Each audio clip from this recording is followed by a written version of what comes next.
We love a good deep dive, right? And today we're tackling a topic that's seriously mind-blowing. Powerful AI. And not in some distant future, but like within the next 10 years. Within the decade. Yeah, so we're pulling from a couple sources today. We've got some insights from Pranath Fernando over at the Future AI. Right. Trying to make AI, understandable. Exactly, for regular people. But the real meat of today's deep dive comes from an essay by Dario Amodei. He's the CEO over at Anthropic. Yeah, you know him. He's always, I don't know if always the voice of reason, but, he's always urging caution with AI, talking about the risks. Yeah, always focused on AI safety. And so it's interesting that in this essay, he's kind of like, okay, let's put that aside for a minute and imagine that we can navigate those risks. What does the future look like then? And he really dives headfirst into the positive potential of AI. Yeah, and it's not just, AI is going to make things a little faster, a little more efficient. He's really talking about radical transformation. Absolutely. But before we get ahead of ourselves, let's start with the basics. What does Amodei even mean by powerful AI? So it's not just that the algorithms themselves are getting smarter. He's talking about millions of individual AI systems, kind of like, digital experts, if you will, each of them significantly more intelligent than a Nobel Prize winner. And they're all working together at speeds we can barely comprehend. So hold on a second, just to paint a picture here. We're talking about a country of geniuses, but this country exists in a data center. Exactly. They can access any information instantly, write code, run experiments, even control robots in the real world.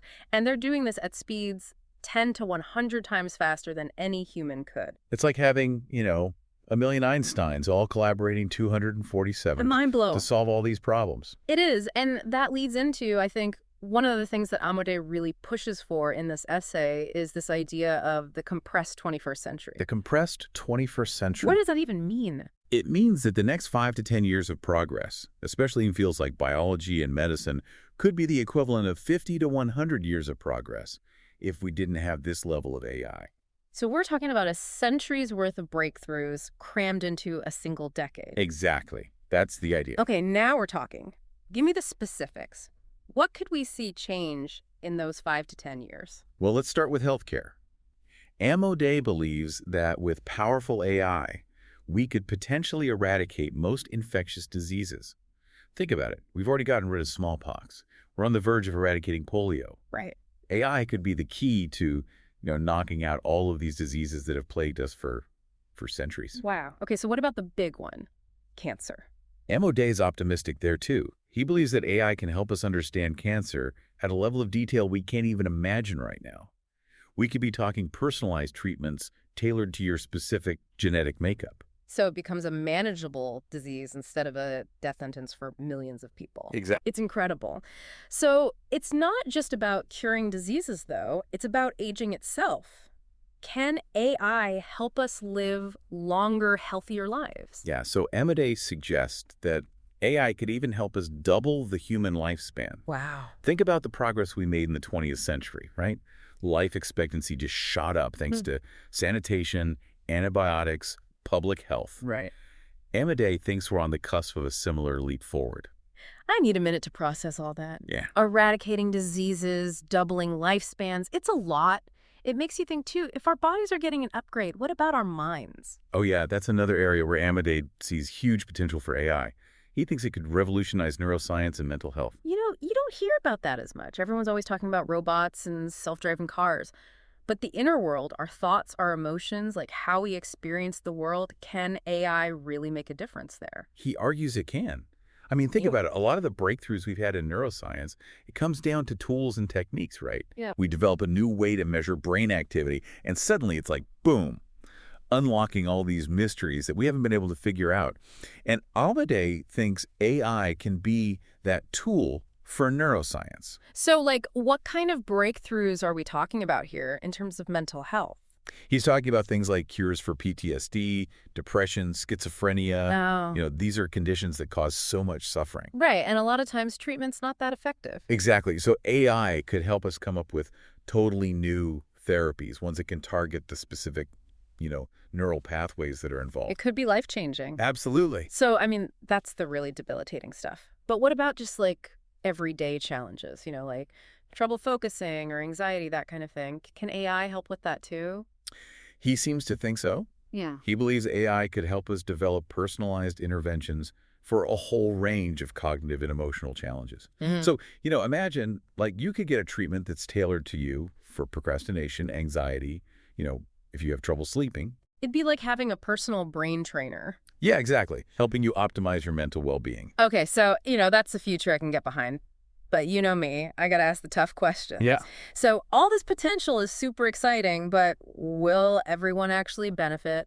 Or are we going to end up in a world where it's only the wealthy and privileged who get to enjoy these advancements? That's the critical question. And, Amadei acknowledges that AI could make inequality worse, but he also points to some past successes that we've had, especially in global health, that he thinks are a reason for,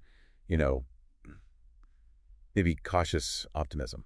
What do you mean? Well, think about smallpox, right? We eradicated it. Right. It was huge. And it took global cooperation, scientific innovation, but also a real commitment to reaching everyone, even the poorest communities. Amadei argues that we can take a similar approach with AI and make sure the benefits are shared widely and fairly. So it's not just about the technology itself. It's about how it's used and who it's used for. And, it's not just about healthcare either. We could see a huge impact on global development. Oh, absolutely. Amadei talks about how AI could play a huge role in tackling poverty, hunger, education. Imagine, like, AI-powered agricultural systems that could dramatically increase food production. Yeah, it's incredible. Or education tools that are personalized to each kid, no matter where they live or their background. That's the world-changing potential we're talking about here. But, and this is a big but, it all hinges on us getting AI right. Like, we have to develop it responsibly and ethically. And that leads to, I think, another really critical aspect of Amadei's essay, which is the impact of AI on, on governance and the future of peace. Yeah, and he doesn't shy away from the fact that AI could be used for good or for bad, right? It could be a tool for democracies, or it could, supercharge authoritarian regimes. So that's a little unsettling. What does he suggest we do about it? Well, he proposes a strategy that he calls the Entente strategy. And basically, it means that democracies need to get it together and take the lead in AI development. Be more proactive, be more strategic, maybe even a little bit assertive. So like a tech arms race, but for good? Yeah, I mean, that's one way to think about it. Yeah. But the goal is to create a more peaceful and just world. And it's not just about, competition either. He talks a lot about the importance of cooperation, shared values. He thinks that, by working together, democracies can make sure that AI is a force for good, a tool that helps us tackle all those big challenges we keep talking about. Yeah. And, creates a fairer future for everyone. That's a future worth striving for. But even if we get all of that right, the eradication of diseases, the incredible tech advancements, making sure things are more equitable, there's still this big question, right? What happens to human purpose in a world where AI can do so much better than we can? I feel like that's got to be on everyone's mind. It is, and it's a question that, Amadei himself wrestles with. He acknowledges that this whole idea of AI exceeding us can be a little scary, even anxiety-provoking. Mm-hmm. But, he kind of challenges us to think about it a little differently. Like, why do we tie our sense of worth so closely to our economic productivity? Right. So it's not just about what we do. It's about who we are. Like, our relationships, our passions, our creativity, that's all stuff that AI can't replicate. Exactly. I think what he's getting at is that we might need to redefine our ideas of, work and meaning, especially in an AI-driven world. Maybe we focus less on economic output and more on personal fulfillment, human connection, all the things that bring us joy. You don't hear that every day. No, you don't. It's almost like we have to evolve as a species to find new sources of meaning in a world where AI is handling so many of the tasks that, have always kind of defined us. It is a huge shift. But Amadei seems to think it's essential. If we want to really thrive, it's about focusing on what makes us human. Our creativity, our ability to, love, feel compassion, our desire to explore and understand the universe. It's a powerful vision. But it definitely requires some introspection, maybe even a little courage to embrace. But letting go of those old ways of thinking and really stepping into this future where AI can empower us, it could be amazing. It could.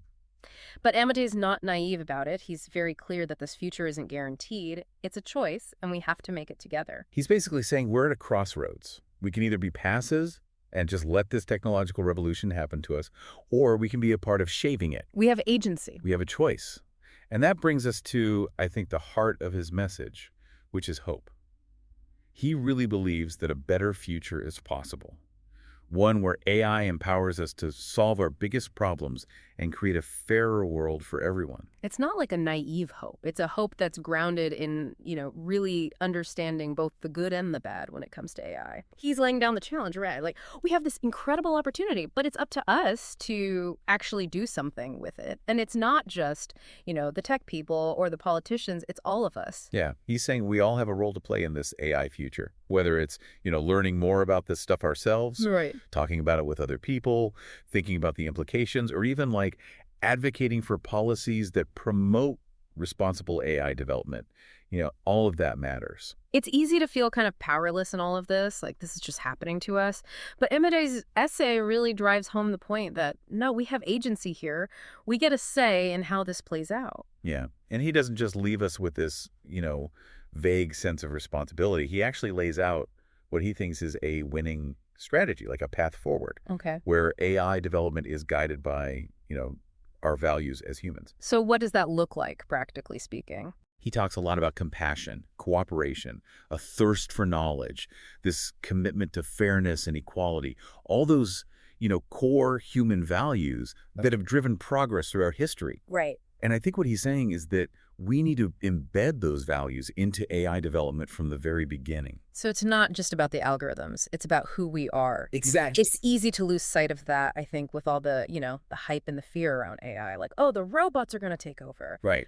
But Amode is reminding us that we have a choice. We can choose to create a future where AI helps us live healthier, more fulfilling, more meaningful lives. A future where it empowers us, not the other way around. So where do we go from here? What's the takeaway for our listeners? I think the biggest takeaway is that the future of AI is not set in stone. Mm. Like, we are building it right now through the decisions that we're making, the conversations we're having, the actions we take. So engage, stay informed, think critically about all this, and speak up. Use your voice, take action. Because ultimately, I think that's what Amade's essay is. It's a call to action. It's his invitation to imagine a better future and then actually go out and build it. And on that note, we'll wrap up this deep dive. We hope you found it thought-provoking. Until next time, keep exploring, keep asking questions, and keep diving deep.